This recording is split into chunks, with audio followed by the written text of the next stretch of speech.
Hello everyone, कैसे आप सभी लोग। द पॉलिटिकल मास्टर में आप सभी का स्वागत है। आज इस वीडियो में क्लास 12 के पॉलिटिकल साइंस का स्वतंत्र भारत के राजनीतिक चैप्टर नंबर 1 यानी राष्ट्र निर्माण की चुनौतियां करने वाले हैं। इस वीडियो में दोस्तों हम दो बहुत ही इंपॉर्टेंट टॉपिक करने वाले, जहां से सीयूईटी के एग्जाम में और सीबीएसई बोर्ड एग्जाम में दोस्तों हर हाल में क्वेश्चन पूछे जाते हैं। उस टॉपिक का नाम है राज्य पुनर्गठन, और साथ साथ दोस्तों इसमें एक और इम्पॉर्टेंट टॉपिक है देशी रियासतों का भारत में विलय। सो प्लीज इस वीडियो को एंड तक देखिएगा। चैनल पर नए और चैनल को अभी तक सब्सक्राइब नहीं किया है तो चैनल को जरूर सब्सक्राइब कर लीजिएगा, बेल आइकन को प्रेस कर लीजिए। वीडियो पसंद आए तो लाइक शेयर कमेंट जरूर कीजिए दोस्तों, और वीडियो को एंड तक जरूर देखें क्योंकि ये वीडियो बहुत ही इंपॉर्टेंट है। सो प्लीज एंड तक हमारे साथ बने रहिए। तो चलिए दोस्तों इस वीडियो को शुरू करते हैं। तो सबसे पहले बात करते हैं दोस्तों राज्य पुनर्गठन की। जी हाँ, आप सभी को पता है कि जब भारत आज़ाद हुआ और आज़ादी के बाद हमारे सामने जो सबसे बड़ी समस्याएं थी वो 3 चुनौतियां मैंने आपको बता दिया था। कैसे लोकतंत्र की स्थापना करने की, विकास की, और लोगों में एकता की भावनाओं को जागृत करने की। इन समस्या, इन चुनौतियों को हमने बाखूबी दोस्तों पार किया। अब हमारे सामने जो सबसे बड़ी समस्या थी वो राज्यों के गठन करने की। जी हाँ, प्रशासनिक आधार पर राज्यों का विभाजन करने की।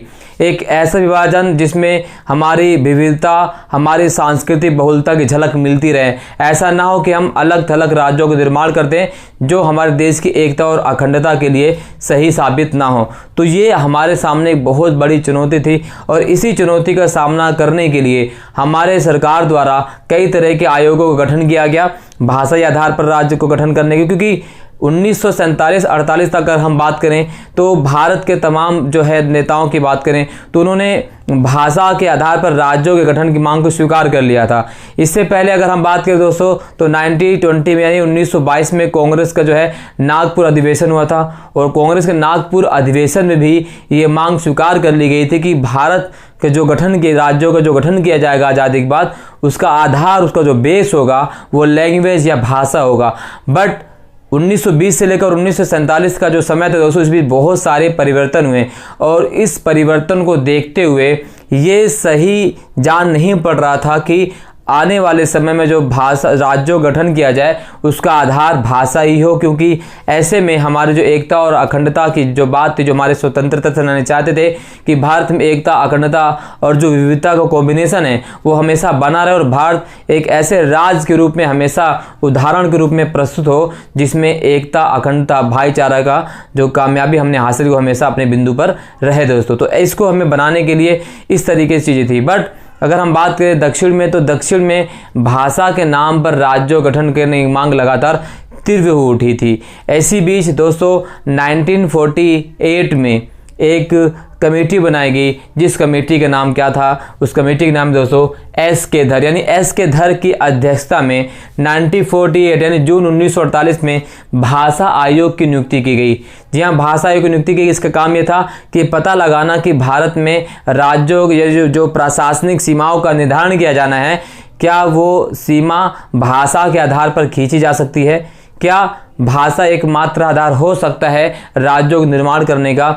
तो इसलिए एस के धर की अध्यक्षता में एक आयोग की नियुक्ति की गई जिसका नाम था एस धर आयोग। 1948 भाषा आयोग की नियुक्ति की गई, और इस धर आयोग ने दिसंबर 1948 में दोस्तों जो है अपनी रिपोर्ट पेश की। और धर आयोग ने जो अपनी रिपोर्ट पेश की उसमें जो उसकी प्रमुख सिफारिशें थी कि भारत में जो है भाषा के आधार पर राज्यों का गठन करना सही नहीं होगा। जी हाँ, उन्होंने रिपोर्ट में कहा कि भाई राज्यों का जो पुनर्गठन है का आधार भाषा ना ही होना चाहिए। उन्होंने भाषा ना होना साफ मना कर दिया। उन्होंने कहा कि भाई भाषा को आधार ना मानकर पर प्रशासनिक सुधार के आधार पर, प्रशासनिक सुविधा के आधार पर ही राज्यों का सीमांकन करना चाहिए। एस के धर की रिपोर्ट के आते ही जो है भारत में, दक्षिण भारत में जो है तमाम तरीके से विरोध प्रदर्शन होने शुरू हो गए, और जो विरोध प्रदर्शन हो रहा था वो केवल आंदोलनात्मक रूप से नहीं था, इसमें हिंसात्मक रूप से भी आंदोलन शुरू होने लगा। और ऐसे में आनन फानन में एक और समिति बनाई गई जिसका नाम था JVP समिति। यहाँ JVP समिति, जी दोस्तों JVP समिति बनाई गई दिसंबर 1948 में। और JVP समिति की अगर हम बात करें तो इसमें कौन कौन से लोग शामिल थे, तो इसमें पंडित जवाहरलाल नेहरू शामिल थे, यानी जे मतलब पंडित जवाहरलाल नेहरू। वी अगर हम बात करें तो वल्लभ भाई पटेल, ठीक है, वल्लभ भाई पटेल, ठीक है। इसके बाद अगर हम बात करें ये पी मतलब क्या था, पट्टाभी सीतारमैया। जी हाँ, पट्टाभी सीतारमैया। तो जेवीपी समिति की अध्यक्षता में दिसंबर 1948 में भाषा आयोग की नियुक्ति की गई और अप्रैल 1949 में इन्होंने भी एक रिपोर्ट पेश की और इस रिपोर्ट में जो इन्होंने सिफारिश रखी, ठीक वैसी सिफारिश इन्होंने भी दी कि भारत का जो है प्रशासनिक राज्यों का जो गठन है, सीमाओं का निर्धारण है, उसका आधार जो है भाषा नहीं हो सकती। प्रशासनिक सुविधा के आधार पर ही राज्यों का गठन किया जाना चाहिए। जैसे ही रिपोर्ट दोस्तों प्रकाशित होती है, पूरे भारत में अगर हम बात करें दक्षिण भारतीय राज्यों में आंदोलन तीव्र उठा। आंदोलन बड़े पैमाने पर होने लगा, आगजनी हिंसा और कई हिंसक हड़तालें होने लगी। इसी बीच जो है एक गांधीवादी नेता थे जो मद्रास में, वो लंबे दिनों तक भूख हड़ताल पर थे और 56 दिनों के बाद आकस्मिक उनका निधन हो जाता है। 56 दिनों की भूख हड़ताल के बाद उनका जो है निधन हो जाता है। उनका नाम था पोटी श्रीरामुलु। ये एक गांधीवादी नेता थे, महात्मा गांधी के दांडी यात्रा में उनके सहयोगी थे, उनके साथ थे, और जो महात्मा गांधी के व्यक्तिगत सत्याग्रही थे उनमें भी इनका नाम था।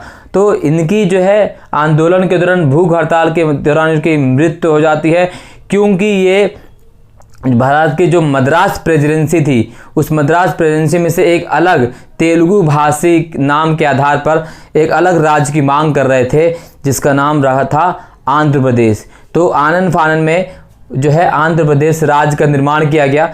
अगर मान लेते दोस्तों, अगर हम बात करें तो भाषा के आधार पर पहला राज्य जो बना था वो क्या था, आंध्र प्रदेश 1953 मद्रास से अलग हुआ था। तेलुगु भाषी जो लोग थे वो आंध्र प्रदेश में आए, इसीलिए प्रश्न आता है कि भाषा के आधार पर गठित होने वाला भारत का पहला राज्य कौन सा, तो है आंध्र प्रदेश। 1952 में गठन किया गया, 1953 में इसकी पूरी तरह से मान्यता दी गई। तो पहला राज्य कब बना, 1953 में। भाषा के आधार पर वो है आंध्र प्रदेश। किससे अलग हुआ था, मद्रास, और वर्तमान का जो है तमिलनाडु से बोलते हैं दोस्तों, ठीक है, इस तरह से। अब इसके बाद जब यहाँ पर भाषा के आधार पर राज्य गठन कर दिया गया, तो अब उत्तर पूर्वी भारत के अंदर भी भाषा को लेकर और अन्य राज्यों में भी भाषा के नाम पर राज्यों के गठन करने के नाम पर आंदोलन लगातार होने लगे। और ये आंदोलन शांतिपूर्वक नहीं थे, आंदोलन कई प्रकार से हिंसात्मक थे, आगजनी है ना, बहुत तरीके से, यानी बहुत ज़्यादा हिंसात्मक आंदोलन हो रहे थे। और इसी बीच जो है 1953 में एक और आयोग बनाया गया जिसका नाम था फजल अली आयोग। जी हाँ, फजल अली आयोग 1953 में फजल अली आयोग बनाया गया। और फजल अली आयोग जो नियुक्ति की गई थी दोस्तों 1953 में, ठीक है। अब इसमें दो और लोग थे, इसमें थे के.एम. पाणिक्कर और हृदयनाथ कंजरू और के.एम. पाणिक्कर फजल अली आयोग के साथ दो और सदस्य थे। इस आयोग के जो अध्यक्ष थे वो फजल अली थे और दो अन्य सदस्य थे, कौन थे वो, के.एम. पाणिक्कर और हृदयनाथ कंजरू। इन्होंने 1955 में रिपोर्ट सौंपी, इन्होंने 1955 में एक रिपोर्ट सौंपी और उस रिपोर्ट में इन्होंने साफ साफ मना कर दिया कि भाई भारत में एक भाषा एक राज्य की स्थापना नहीं की जा सकती। जी हाँ, भाषा के नाम पर राज्यों का बंटवारा तो होगा, भाषा के आधार पर राज्यों का सीमांकन किया जाएगा, बट एक राज्य में एक भाषी लोग रहे ऐसा सही नहीं है। हम भाषा के नाम पर राज्यों के निर्माण की बात तो स्वीकार करते हैं, बट एक राज्य एक भाषा नहीं होनी। जैसे अगर हम बात करें दिल्ली में केवल हिंदी भाषा बोलने वाले लोग रहेंगे, ऐसा सही नहीं होगा। दिल्ली में कोई भी आकर रह सकता है, ठीक है, कोई चाहे वो किसी प्रकार की भाषा का प्रयोग करता है वो रह सकता है। तो इसी आधार पर जो है फजल अली आयोग ने भाषा के आधार पर राज्यों के गठन की मांग को स्वीकार किया। यानी पहली कमेटी, पहला आयोग जिसने भाषा के आधार पर राज्यों गठन की मांग को स्वीकार किया वो था फजल अली आयोग। बट फजल अली आयोग ने एक भाषा एक राज्य की स्थापना को अस्वीकार कर दिया, ठीक है। तो और फजल अली आयोग ने कहा कि भाई भाषा हमें किन किन चीज़ों को ध्यान में रखना चाहिए अपने राज्यों के निर्माण करने में, सीमांकन करने में। तो उन्होंने कहा कि भारत की अखंडता सुरक्षा का जो है संरक्षण बहुत जरूरी है, ठीक है। इसके बाद भाषाई एवं सांस्कृतिक एकरूपता भी होना जरूरी है। वित्तीय और प्रशासनिक व आर्थिक जो तंत्र है वो भी मजबूत होना चाहिए, तभी हम एक राज्य का निर्माण कर सकते हैं। भाषा तो होगा बट ये सारी चीज़ें भी जरूरी हैं। और इसी रिपोर्ट में फजल अली आयोग ने यह भी कहा कि मान लेते हैं कि किसी राज्य में अगर जिस राज्य की भाषा का निर्माण किया गया किसी पर्टिकुलर भाषा के आधार पर, बट अगर उस राज्य में 30% से अधिक, बट उस राज्य में अगर 30% से अधिक कोई दूसरी भाषा भाषी लोग बोलने वाले भी हैं, यानी मान लेते वहाँ पर एक भाषा जो है तमिल मान लेते हैं, एग्जाम्पल के तमिल भाषा जो मानने वाले लोग हैं वो 60% हैं, बट उसी राज्य में जो है तेलुगु भाषा बोलने वाले भी 30% है, तो तेलुगु भाषा को उस राज्य का जो है सेकेंड लैंग्वेज तय किया जाए, प्रशासनिक भाषा की सेकेंड लैंग्वेज तय किया जाएगा।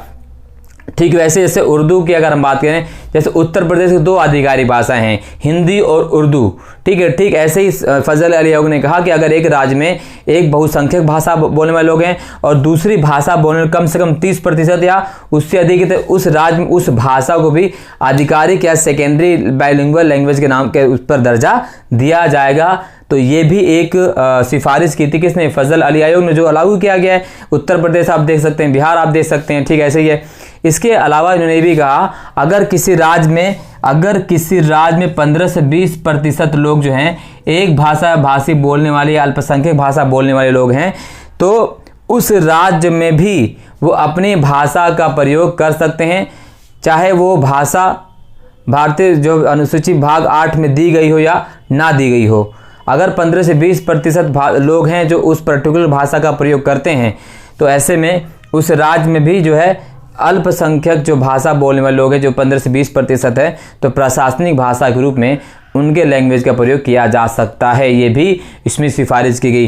तो राज्य पुनर्गठन आयोग का अधिनियम की बात करें दोस्तों, तो राज्य पुनर्गठन अधिनियम पारित किया गया 1953 में, और इसमें तय किया गया था कि भारत में जो है 16 राज्य होंगे और 3 केंद्र शासित प्रदेश होंगे, ठीक है। अब उसके बाद लेकिन जब राज्य पुनर्गठन अधिनियम 1956 लागू किया गया, तो भारत में अगर हम बात करें 7वें संविधान संशोधन अधिनियम 1956 द्वारा राज्य पुनर्गठन आयोग 1956 लागू किया गया, तो उसमें 1 नवंबर 1956 को 14 राज्य और 6 केंद्र शासित प्रदेश रहे।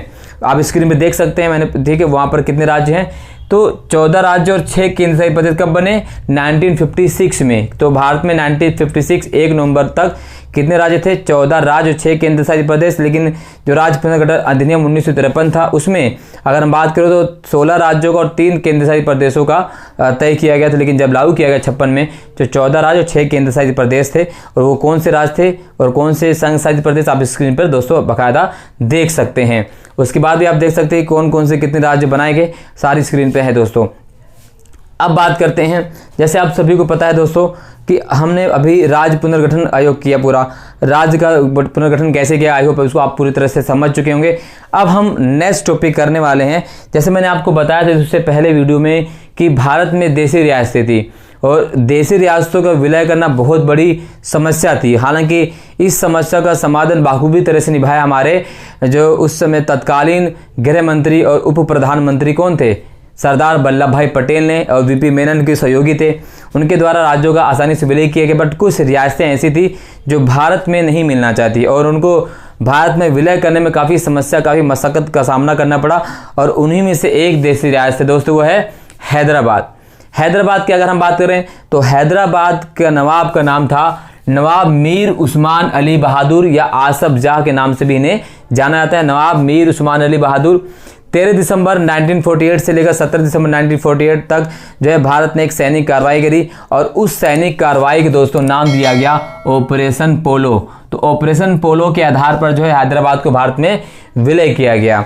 हैदराबाद का नवाब जो है मुस्लिम था, शासक जो हिंदी थे, बट हैदराबाद के निजाम अलग राज्य और बाद में पाकिस्तान में जाने की बात करा था। और हैदराबाद के निजाम के एक कह सकते हैं अपना पर्सनल सैनिक हुआ करते थे। उन सैनिकों का नाम क्या रखा गया था, रजाकार। तो इन रजाकार के द्वारा हैदराबाद के जो निज़ाम थे वो अपनी जनता पर जुल्म ढा रहा था। तमाम प्रकार की समस्याएं वहाँ पर खड़ी हो गई थी, जनता को लूटा गया, उन्हें ज़बरदस्ती बंदी बनाया गया, उनके साथ अमान्य व्यवहार किया गया।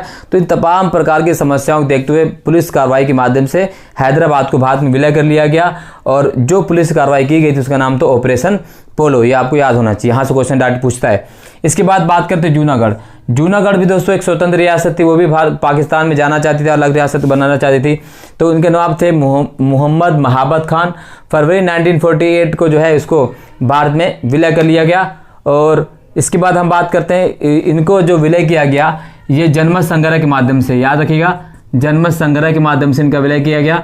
कश्मीर की बात करें तो कश्मीर के राजा हरि सिंह थे। हरि सिंह भी एक स्वतंत्र रियासत चाहते थे, बट पाकिस्तानी जो कबायली आक्रमणकारियों ने उन पर आक्रमण किया और उन्होंने भारत से मदद मांगी, और भारत ऐसी मदद नहीं दे सकता था जब तक वो हमारे में शामिल नहीं होते। इसी बीच जो है उन्होंने भी 26 अक्टूबर 1947 के विलय पत्र पर हस्ताक्षर किया और जम्मू कश्मीर भी भारत का अंग बन जाता है। तो जम्मू कश्मीर को भारत मिला कैसे किया गया? विलय पत्र के द्वारा। हैदराबाद को पुलिस कार्यवाही के द्वारा, जूनागढ़ को जन्म संग्रह के द्वारा। अगला जो हम राज था दोस्तों, अगर हम बात करें मणिपुर के महाराजा थे बोधचंद्र। मणिपुर जो रियासत वो अलग रियासत की मांग कर रही थी।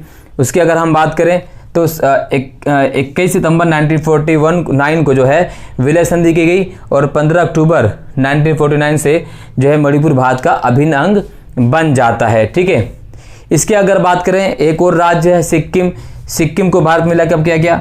सिक्किम की अगर हम बात करें दोस्तों, सिक्किम को भारत में विलय किया गया था 1974 में 35वें संविधान संशोधन के द्वारा सिक्किम जो है भारत में विलय कर लिया गया। इस तरह से क्वेश्चन आता है जहां से आपका सीयूटी में क्वेश्चन पूछेगा और सीबीएसई में तो पूछता है दोस्तों। इसमें और अगर हम बात करें एक अलग टॉपिक हम पढ़ेंगे, वो है सरदार वल्लभ भाई पटेल जी का। तो ये वीडियो में बस दोस्तों इतना ही। अगर वीडियो आपको अच्छी लगी तो लाइक जरूर कीजिएगा। चैनल पर नए हैं, अगर चैनल को सब्सक्राइब नहीं किया तो चैनल को जरूर सब्सक्राइब कर लीजिएगा, बेल आइकन को प्रेस कर लीजिए। मिलते हैं नेक्स्ट वीडियो में, तब तक के लिए जय हिंद, धन्यवाद।